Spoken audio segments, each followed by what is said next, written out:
মায়ের অসুস্থতার কারণে ১.৫ ঘন্টা দেরিতে কেন্দ্রে এসে বৃহস্পতিবার হলে ঢুকতে না পারা ঢাকা শিক্ষা বোর্ড ল্যাবরেটরি স্কুল অ্যান্ড কলেজের এইচএসসি পরীক্ষার্থী আনিশা রোববার পরীক্ষায় অংশ নিয়েছেন।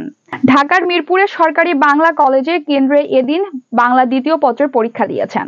সরকারি বাংলা কলেজের কেন্দ্রের ভারপ্রাপ্ত সদস্য সচিব হাফিজুর রহমান সংবাদ মাধ্যমকে বিষয়টি নিশ্চিত করেন। এর আগে ২৬ জুন থেকে শুরু হওয়া এইচএসসি পরীক্ষা শুরুর দিন বাংলা প্রথম পত্র পরীক্ষা দিতে পারেননি আনিশা।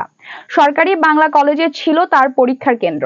মা অসুস্থ থাকায় ১.৫ ঘন্টা দেরিতে কেন্দ্রে এসে ঢুকতে না পেরে কেন্দ্রের সামনে কান্নাকাটি করেন। এরপরে সেই দৃশ্য ভাইরাল হয়। এরপর মানবিক বিবেচনায় তাকে পরীক্ষায় অংশ নেওয়ার দাবি ওঠে। পরে শিক্ষা মন্ত্রণালয় তার বিষয়ে মানবিক সিদ্ধান্ত নেবে বলে জানায়।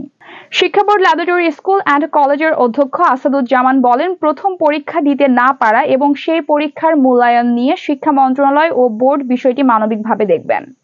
আনিশার বাড়িতে কলেজের সিনিয়র শিক্ষক সহকারী অধ্যাপক কামরুল ইসলামকে পাঠানো হয়েছিল। খোঁজ খবর নিয়েছেন। তখন আনিশার মা একটি রুমে ঘুমাচ্ছিলেন, ফলে তাকে ঘুম থেকে ডেকে তুলে আর উনি কথা বলেননি। তবে ওই ছাত্রীর মা এখন বেশ সুস্থ আছে বলে জেনে এসেছেন শিক্ষক। আনিশার আম্মু সংবাদ মাধ্যমকে বলেন, তার মেয়ে পরীক্ষা দিয়েছে, সে যেন সুন্দরভাবে পরীক্ষা দিতে পারে, তার জন্য সকলের দোয়া কামনা করেন।